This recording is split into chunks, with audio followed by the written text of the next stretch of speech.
Hello, அஸ்ஸலாமுஅலைக்கும் everyone. Welcome to Jamila kitchen. இன்னைக்கு நம்ம ஜெமிலா கிச்சனில் கருவாட்டு ரெண்டாசம் ரெசிபி தான் பார்க்க போகிறோம். அதுக்கு உங்களுக்கு துண்டு கருவாடு, நறுக்கிய தக்காளி, பெரிய வெங்காயம், சின்ன வெங்காயம் நறுக்கியது, கருவேப்பிலை, பச்சை மிளகா, பழுத்த மிளகா, சில்லி பவுடர், கறி மசாலா பொடி, கசகசா, அதுக்கு பிறகு இஞ்சி பூண்டு பேஸ்ட்டு, புளி ஒரு எலுமிச்சம் பழம் சைஸ் அளவுக்கு ரெடி பண்ணி வச்சுக்கிறேங்க, தேங்காய் பால் அண்ட் பொட்டேட்டோ க்யூபாக கட் பண்ணியது. ஸோ உங்களோட புளியை நல்லா கரைச்சி வச்சுக்கிறேங்க. ஸோ ரெசிபிக்குள்ளே போகலாம். ஃபஸ்ட்டு ஒரு பேனில் குக்கிங் ஆயிலை சேர்த்துட்டு நல்லா ஹீட் ஆனதுக்கு பிறகு நம்ம நறுக்கி வச்சுருக்கிற எல்லா ஆனியன், கருவேப்பிலை அதெல்லாம் சேர்த்துட்டு நல்லா குக் பண்ணிக்கிற போகிறோம்.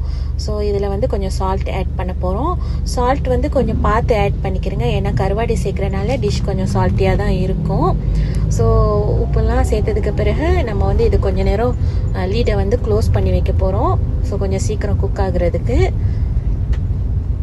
ஸோ அதுக்கு பிறகு நம்ம இந்த டிஷ்ஷில் நம்மளோட நறுக்கிய தக்காளி, அதுக்கு பிறகு நம்மளுடைய துண்டு கருவாடு அதை சேர்த்துக்கிற போகிறோம். துண்டு கருவாடுக்கு பதிலாக நீங்கள் நெத்திலி கருவாடும் சேர்த்துக்கிறலாம். இருந்தாலும் துண்டு கருவாடில் இந்த டிஷ் செஞ்சிங்கன்னா இன்னுமே டேஸ்ட் ரொம்ப சூப்பராக இருக்கும். ஸோ அதுக்கு பிறகு நம்மளுடைய இஞ்சி பூண்டு பேஸ்ட்டு அதை இதில் சேர்த்துட்டு நல்லா பச்சை வாடை போகிற அளவுக்கு நம்ம நல்லா குக் பண்ணிக்கிறணும். ஸோ அதுக்கு பிறகு நம்மளோட சில்லி பவுடரையும் இதில் ஆட் பண்ணி நல்லா எல்லாத்தையும் மிக்ஸ் பண்ணி குக் பண்ணிக்கிற போகிறோம். ஸோ இதெல்லாமே நல்லா சேர்ந்து குக் ஆகி வந்ததுக்கு பிறகு நம்மளுடைய உருளைக்கிழங்கு க்யூபாக கட் பண்ணிய பொட்டேட்டோ அதையுமே இதில் சேர்த்துட்டு நம்ம நல்லா மிக்ஸ் பண்ணி குக் பண்ணிக்கிறணும்.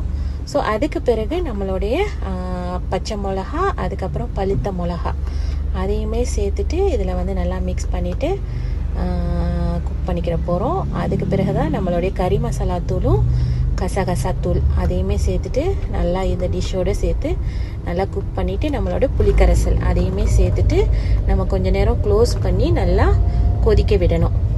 ஸோ நல்லா ரெண்டாசம் கொதித்து வரவும் நம்மளுடைய தேங்காய் பால் அதையுமே இதில் நம்ம ஆட் பண்ணிக்கிற போகிறோம். உங்களுக்கு ஃப்ரெஷ் கோகோனட் மில்க் கிடச்சிச்சின்னா இன்னுமே சூப்பராக இருக்கும். ஸோ அதுக்கு பிறகு இதில் நீங்கள் பாயில்டு எக் ஆட் பண்ணணுன்னா ஆட் பண்ணிக்கலாம். இதை நீங்கள் சிம்பிளாக ஒயிட் ரைஸ்லையும் சாப்பிட்டுக்கலாம், இல்லை புளி சோறு இந்த மாதிரி இதில் கூட நீங்கள் சேர்த்து வச்சு சாப்பிட்டுக்கலாம்.